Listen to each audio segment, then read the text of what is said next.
Bonjour, je suis Dominique Ajus de DaFocus et aujourd'hui on se retrouve pour le 9e tuto dédié à Camera Raw. Aujourd'hui nous allons voir un outil spécifique qui se trouve ici, là. C'est la pipette qui sert à régler la balance des blancs. Alors la balance des blancs, c'est la teinte générale, on va dire, de la lumière qui illumine la scène que vous prenez donc en photo. Cette température peut être froide, donc tirée plutôt vers les bleus, ou chaude et tirée plutôt vers les orangés. Donc cette pipette-là va nous permettre de choisir dans notre image ce qui semblerait être un blanc pur. Et on va voir les limites un petit peu de cet outil. Donc là, j'ai un paysage ici, et je vais essayer de trouver les points les plus clairs que j'ai. Je pense que ce serait vers ici. Je peux regarder ici également la valeur de rouge, de vert et de bleu, sachant qu'un blanc pur est à 255 sur les trois valeurs. Je peux regarder à peu près le blanc qui serait le plus proche de ces valeurs-là. Je pense qu'effectivement, la valeur la plus blanche serait par ici. Donc je vais cliquer sur cet endroit-là, et Camera Raw va donc aligner la balance des blancs et rendre ce blanc-là, exactement là où je vais cliquer, pur. Je vais voir ce que ça donne, je clique. Voilà, on voit que l'image s'est refroidie légèrement et est partie dans des tonalités un petit peu plus froides. Donc, c'est un petit peu limité comme outil dans le sens où, dès l'instant où on n'a pas une référence vraiment parfaite dans les blancs ou dans les gris neutres, parce que la balance des blancs s'aligne également sur un gris neutre, on a du mal à évaluer la balance des blancs. Et on voit que si je clique sur des endroits qui sont relativement proches, la balance des blancs change complètement parce que les teintes générales de ce qui paraît être blanc ne sont pas tout à fait blanches et changent légèrement.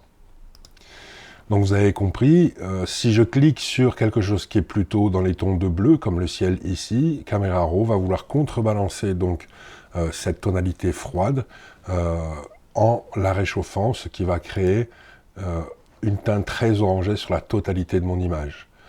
De la même manière, si je clique sur une partie plutôt chaude de mon image, Camera Raw va vouloir refroidir l'image et donc va partir dans les bleus. Donc voilà, cet outil est assez compliqué pour faire une balance des blancs relativement propre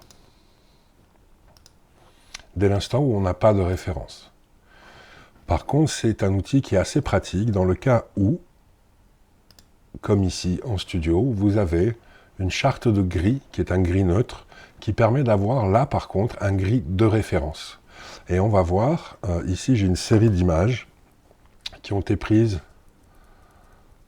le même jour, avec les mêmes caractéristiques de lumière. Donc je vais sélectionner d'abord la première image, celle avec ma charte, et je vais sélectionner les suivantes.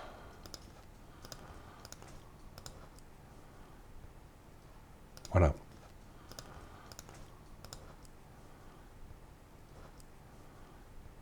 Je vais cliquer sur ce gris neutre, et Camera Raw devrait aligner, voilà,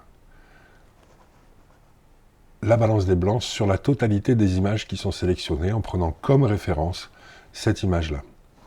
Du coup, on peut voir que la balance des blancs a été rectifiée. Cependant, c'est quelque chose qu'il est bon de faire dès l'instant où on veut, par exemple, faire du packshot et avoir des couleurs qui soient très fidèles à la réalité.